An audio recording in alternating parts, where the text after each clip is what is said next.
The Radio Memories Network is brought to you in part by Liberated Syndication, podcast publishing made easy, libsyn.com. That's libsyn.com. Welcome, old-time radio lovers to the Boxcars 7-Eleven Old-Time Radio Pod. I am Bob Camarillo, your host, and for the next hour or so, your guide, as we travel back in time, back before TV was, to the golden age of radio.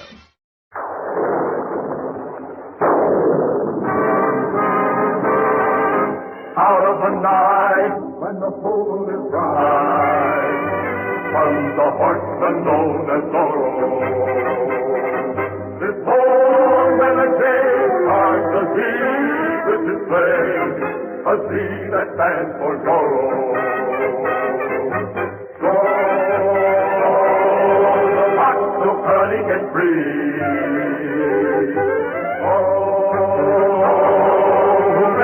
Sign of the sea.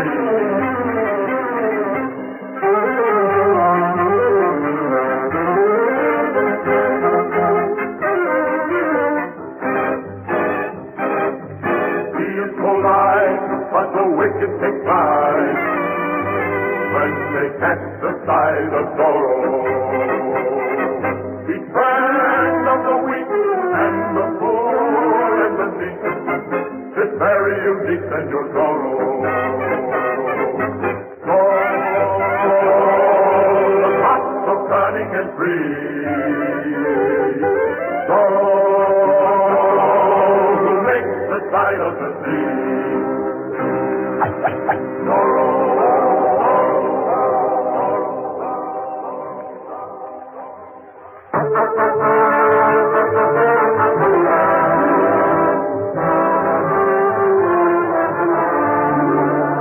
From the Comandante's heavy-footed lances, and Senor Torres fled to sanctuary at the mission of San Gabriel. But I knew the Comandante would not be content to let my friend remain within the safety of the church. So I decided it was best for me to visit the mission, again in the guise of our mild-mannered student. No, Bernardo, drive slower. With dignity. We're on our way to visit a church. Listen. Horses. Pull the carriage to the side of the road. Rosario and his lancers. The Comandante has discovered Senor Torres is hidden in the church.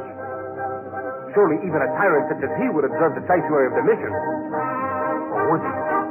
We must hurry. Give me the reins.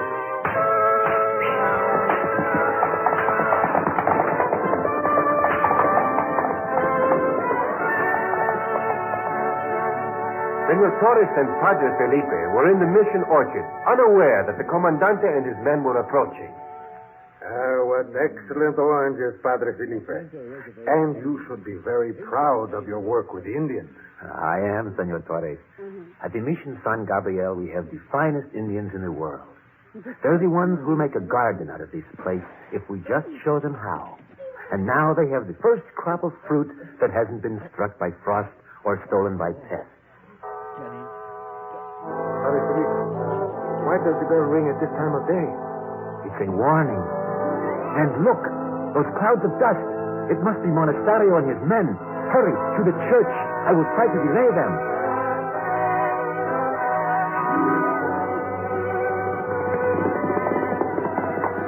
Welcome, Capitan. Never mind that now, Padre. And why not? I'm sure you and your men need all the blessings you can get. Never mind, I said. I'm here to arrest Don Nacho Torres in the name of the crown. And I am here to protect this sanctuary in the name of the cross. Then you are ready to admit he is here. Good. Men, search the ground. There he is, Capitan. He has gone into the church. Sanctuary is an absurd law. Not to Senor Torres. As long as he remains in the church, you may not molest him. All right, Padre. For the moment you win. But don't get the idea you can interfere for long with the king's justice. Oh, heaven forbid. But now you'll excuse me, won't you? We are short of helpers, and there is fruit to be put in the granary before the frosts of nightfall. Come again, any time, Capitan. I didn't do it, Mr. King. I swear I didn't. Oh, it's you, Don Diego. What are you doing here? I had some thought of praying. And Is that what you were about to do? I suppose everyone knows Torres has taken refuge here. And that rustic friar will not give him up, eh? Oh, what a nuisance for you. Don't worry, I have my plan. Good day, Don Diego. Sergeant Garcia, get all the Indians out of the orange groves and take them up to that hill. That's where I want the new road. But there are rocks there, Capitan. Of course, you idiot. That's what we need the Indians for, to move the rocks. But why do we need a new road? The old road goes so nicely to the same place. Military expediency, that's why. Now follow your orders and use the whip if necessary. Si, Comandante. And so the Comandante ordered the Indians to get past with the oranges and whip them until they performed the senseless job of moving the stones. Padre Felipe protested that the year's crop of oranges would be ruined in the night frost, but Monasterio was unyielding. He believed that this misfortune to the mission would cause Senor Torres to surrender. Meanwhile, I continued to play Don Diego the student as I sat at the mission organ. Fernando, did you send for the Indians from our rancho to carry the oranges inside? And did you bring Tornado to the back of the mission? But he saw one of them yesterday. Now we are ready for the Comandante. And here he comes. You have talked to Senor Torres? Oh, I have talked to him all right. Okay. It looks as though you have won. He is upset over the trouble he has caused the mission. As you see, he is asking forgiveness for all the misery he has caused the Indians. How you talked me into letting you see, Since Troy, this is his last visit to the church. All right. Enough from you, Julie. Melanie, give me another 5 minutes, huh? No. Any more interviews with your client, Troy, will have to be made in the cells, and you'll get written permission from your lawyer. Sergeant Clayton's Leroy, please. He has much to ask forgiveness for. What is it? There were more Indians out there carrying oranges instead of rocks. So that's where they came from. Well, I don't know. They're all gone. Inspector, she is Clever arrested. trick by someone, but I will have the last word. Now I will see how much punishment the Padres Indians can take. All of which means, as far as Pete is concerned, she's innocent. Have you booked her yet, Inspector? Of course. It's an opening shut case. Don't you know about Rennick? It is not worth all that Author suffering likes for the the ladies. No, Senor Torres, you can't tell. According to my information, he was one of the most unpopular men in London. Trick with the oranges. So he had this coming to him. Seems he's double-crossed just about everyone around the place. He's just violated the contract with his publisher. Crossed up his agent on more than one occasion. I asked to Nothing. return and out to where Bernardo was waiting for me with Tornado. Well, you know. I Take became a tip, Zorro. Troy. Keep out of this one. The case Mounted is Tornado closed. and galloped to It's the not hill where closed. Monastario's Not soldiers until were that lavishing girl's their tried and a cruelty to the verdict Indians. pronounced. I relieve you, Castillo. Run, all of you, to the hill. Run, Satan will get worse than the curse. Run. Can I help you? That's right, see that? My name's Melissa Morgan. I'm the director of the Morgan Publishing Company. Oh, don't get so careful. Wonderful country. Frankly, I can't visualize The you horses sitting were behind stampeded away from my whip. The That's soldiers were unfortunate. equally frightened, and they were But may running I in all see, Mr. directions. Torres, about the Rennick case? Unfortunately, We ain't touched. Senor Torres had come out of the church and was preparing to Yes, surrender. of course, but excuse me now. Go back to the church, Senor Torres. Go back to safety. There's a Miss Morgan here to see you. A director of the Morgan You Publishing woman, Company. he is escaping. I'm getting with my sisters. You may go in there, Miss Oh, no, Morgan. no, no. Thank you. How do you like this whip around you? Good morning, Mr. Troy. Good morning, Miss Morgan. Well, you were too well to consider your sins. No, my secretary said... I'm here to discuss the Steve You will Rennick case, find the Mr. Troy. result much more Hmm? power. We published his Next time novels you try to together. despoil Oh. Padre Dario. We're very sorry to hear of his death. I'll bet you will. I beg your pardon. Oh, forgive me, Miss Morgan. I've been a private investigator a long time. It makes you cynical, you know? I don't understand. I'm investigating the case on behalf of Miss Janine Lee. Yes, I know that. I've been making a lot of inquiries. And once again, I heard that Steve Rennick was about to drop the Morgan Publishing Company, So? which means you'd have lost the residual rights to his novels. That would have meant a loss of about £250,000 to the Morgan Publishing Company over the years. When my father founded this company, Mr. Troy... It was nothing. It still is nothing without Steve Rennick's novels. £250,000, Miss Morgan. Makes you think, doesn't it? Of what? Of motive for murder. Janine Lee killed Steve. No, I'm not saying he didn't deserve to die, and I'm not saying she didn't have a motive. And what are you saying? Steve's dead, and she killed him. Let the matter rest there. Don't go digging around for any other motives, Mr. Troy. None exist. Well, now, I'd like proof of that. The police are satisfied. You should be, too. And if I'm not? Do you take a delight in courting trouble, Mr. Troy? Oh. Now, that sounds like a veiled threat to me. Well, I'll unveil it. Forget about Steve Rennick's death, Mr. Troy. Forget your investigations. There's £300 here in my bag for you. If you do just that. And if I don't? There's trouble. Now, about that £300. Lady, please, just one client at a time, huh? You're going to be sorry. So very sorry. Such a shame. Attractive men like you don't grow on trees. You say the sweetest things in between threats.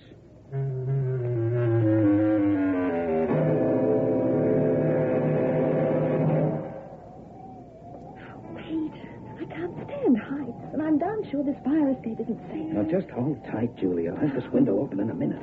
There's a law against this, you know. It's called breaking and entering. So there's a law. And I have to get inside Rennick's apartment. Why? Got it. Come on, honey, run inside. Oh, they could have warned me about this. I wouldn't have worn a tight skirt. Well, I like tight skirts. There is a front door, you know. Uh-huh. There's also a couple of big gendarmes watching it. That I find significant. Torch? He lived high and wild, didn't he? A real wolf slayer, if I ever saw one. Somewhere here, there's the answer. May I remind you that the police think they've already got it? So impress me. And they're bound to have searched this place. Yeah. What would they have been searching for? Just something else to tie Janine Lee in with Rennick's murder. Well, I'm looking at it from another angle. I'm looking for another suspect. I don't think you'll find one. Oh, what's this? Draft of his next novel, half of it anyway. Hasn't finished it. Oh, when you look at the title, Honey Buns and Homicide. There's only up to page 148 here. 149's here in the typewriter. Peter, this manuscript smells of perfume. And it's not Janine's brand either. It's thick and heavy. That's interesting. It wasn't Melissa's either. Exactly how many women are there mixed up in this case? You know, Rennick must have collected them like other men collect stamps. Yeah, look at this typing. What's the matter with it? Look at the line I just typed. And look at the typing on the rest of the page. They're different. The manuscript isn't being typed on this machine at all. Julie, my girl, you've earned a bonus. I'll settle for last week's salary. Visitors. Douse the torch. Someone's at the window coming in on the fire escape. We must have started somehow. Can you see who it is? Not a darn thing. Keep down. What the devil? Wait. It's petrol they're spraying around. Okay, I think it's time. They're turning fire. And they're getting away, too. Oh, Peter, we're trapped. The flames are all around the window. The front door, come on. Oh. Torch. Oh, I've dropped it. Well, this way, the front door's over here. Julie. The door's locked. Of course. Police have sealed off the apartment.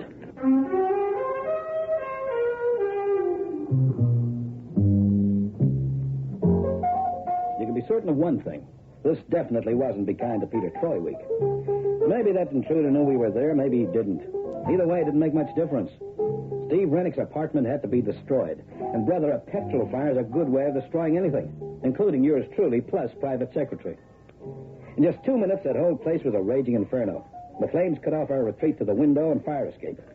On top of that, Inspector Mellenby's boys had put a police seal on the front door. And life was just a little more than tedious just then. And I was in no mood for any jokes about barbecued private eyes. I thought you said there were policemen guarding this place. Well, there were. The idiots must be asleep. Okay, Julie, stand back. They issued me with a permit for this thing, so I guess it's time I used it. Hey, what's going on? Plenty. Or do they always have fires around here? You okay, Julie? Yes, I think so. What the devil's going on here? A fire, and I didn't start it. Call the fire brigade, Johnson. Yes, sir, right away. I just knew you'd get into some sort of trouble, Mr. Troy. Knew it or organized it, Miss Morgan? There was a police seal on that door. Look, I can explain, but nobody's going to believe me. However, I would like to know how Miss Morgan got into the act. She got onto the scene very quickly, didn't she? Too quickly. For the time being, we'll all concentrate on trying to put out this fire until the fire brigade arrives. After that, you've got some questions to answer, Troy.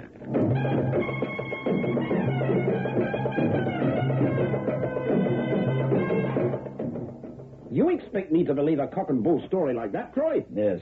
It happens to be the truth. This intruder of yours, was it male or female? I couldn't tell. The room was in darkness. Anyway, they didn't actually come into the room, Inspector. Just shoved up the window and poured petrol over the carpet. Well, I don't think there was any intruder. I think this is all a figment of their very fertile imagination. Now, don't you start. I'd still like to know what you were doing on the scene, Miss Morgan. She was with me, Troy. She'd requested permission to get Rennick's half-finished manuscript. Honey Buns and Homicide. What's that? Well, that was the title of it. Just a minute. Oh, something wrong? I don't know. Just a minute. Yes, listen to this. This is a copy of Janine Lee's statement after we arrested her. Steve Rennick's last words were, "Too late, honey buns and homicide, baby. Honey buns and homicide." Well, he must have been some egotist to mention the name of his book and his dying breath. Miss Morgan, what do you intend to do with the manuscript? Half a book isn't much use to anyone, is it? We'll have one of our staff writers finish it. Staff writers? Oh, you employ staff writers? Well, there are a couple of people we can call on. Either of them worked for Steve Rennick before? Yes, one of the proofreaders. A girl? Troy, I don't Just a minute, Inspector. There's a reason for this, believe me. One of them's a girl, eh, Miss Morgan? Yes. Name? Well, Miss Morgan? Helen Fremont. She used to do a lot of secretarial work for Steve, too. Inspector, I suggest we go talk to the lady. May I remind you that you're under arrest? Okay, but I've got a hunch. I don't give a hoot about your hunches. Oh, come now, Inspector. You know about Pete and his hunches. There have been a couple of times in the past when they've helped you quite a lot. That'll be enough from you. Now, where do we find Helen Fremont, Miss Morgan? Her brother owns a cellar club in Soho, the Carlisle. She spends a lot of time there.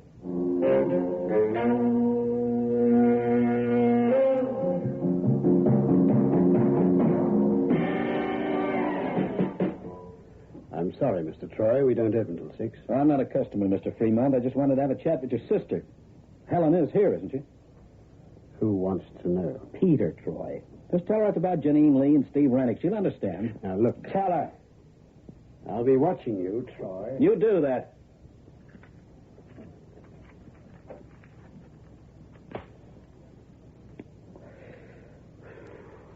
You wanted to see me, Mr. Troy? If you're Helen Fremont. I am.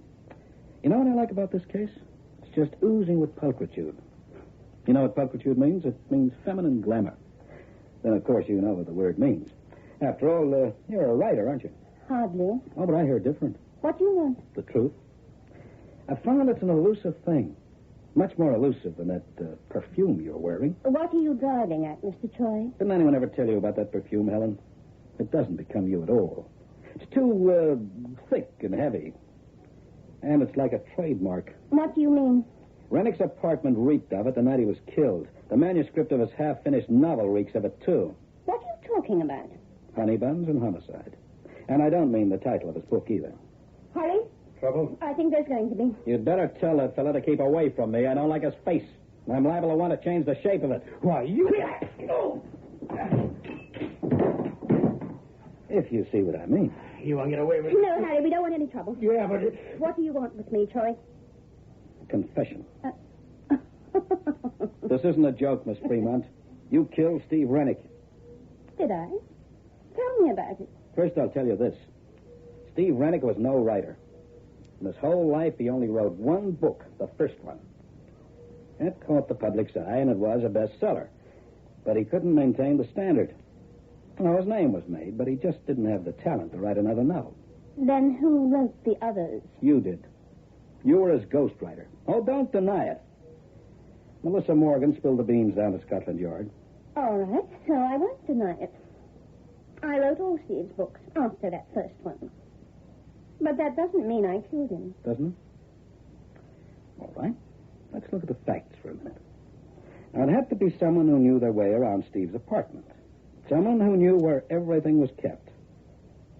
His gun, for instance.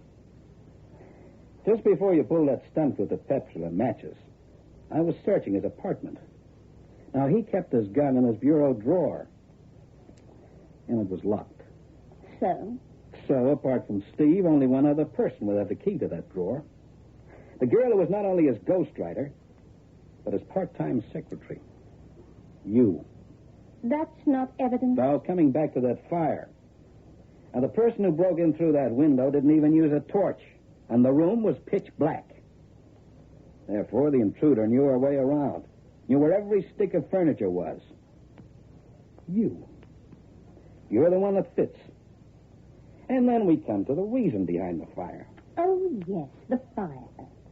Tell me about that, Mr. Troy. That manuscript beside Rennick's typewriter was written on another machine.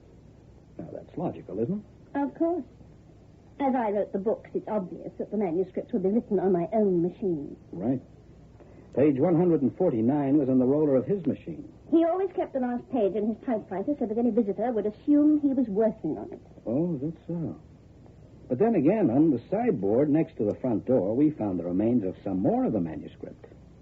Yes, ma'am. Pages 150 to 163. So? You dropped those pages into him the day before yesterday. Just a few seconds before you pulled the trigger and killed him. You're crazy. He couldn't do the usual routine of slipping the last page into his machine. Because he was dead. You can prove all this. Oh, I don't have to. Now, the police are going to look after that part of it. But I haven't finished yet, either. We still have to find a motive, don't we? Then can you? Well, I can try. How does this fit? There was something else in that apartment which had to be destroyed. The original manuscript of Steve Rennick's very first novel. The one he wrote himself. And why did that have to be destroyed? Because he wrote a dedication on the front page, didn't he? It read, "For Helen, my devoted wife." And that's you, isn't it? No. You're making a mistake. That's why you tolerated him stealing all your glory. You had to do it. His publishers wanted it that way, didn't they? And they still want it that way. Because by now, Steve Rennick's name sells his novels just as much as their plot lines. But you'd had enough of them, hadn't you? You don't know what it was like. No one could know. Janine Lee? That was the one he was falling in love with. The others didn't count. They were nothing. But Janine Lee. Yes, I killed Steve, and I'd do it again. Okay, Troy. So now you've got the story. I sure have, Buster. But you're not going to live to repeat any of what you just found out. Troy, don't be a fool. Put away that Out of the way, Helen. Steve got everything he deserved. And now this nosy Drop private... that gun, Fremont. Why, you... Please, drop that gun.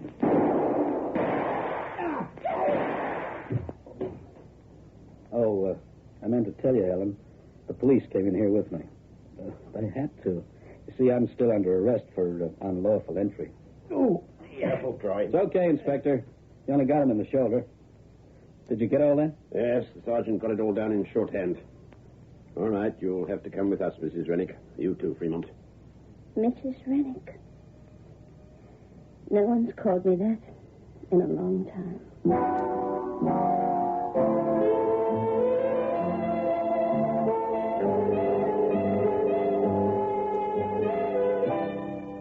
Just to tie up the ends for you, Helen was in Steve's apartment all the time. All the time Janine was there anyway. She heard the row, every word of it. And that was the final straw. She'd already taken his gun, so the thought of killing him wasn't a new one. As soon as Janine went into the other room to powder her nose, Helen came on out of the closet, shot Rennick, threw the gun on the floor, and lit out, leaving the repentant redhead to take the rap. As for the fire, well, it was the only way she could get rid of that evidence without attracting suspicion to herself. And as for Melissa Morgan, well, she wanted the secret kept. Her company had too much at stake. She wasn't at all keen on having me delving around looking for the truth. I was bound to find out about Helen Rennick being Steve's ghost. Well, what with ghosts and gals and honey buns and homicide, it was quite a case, wasn't it?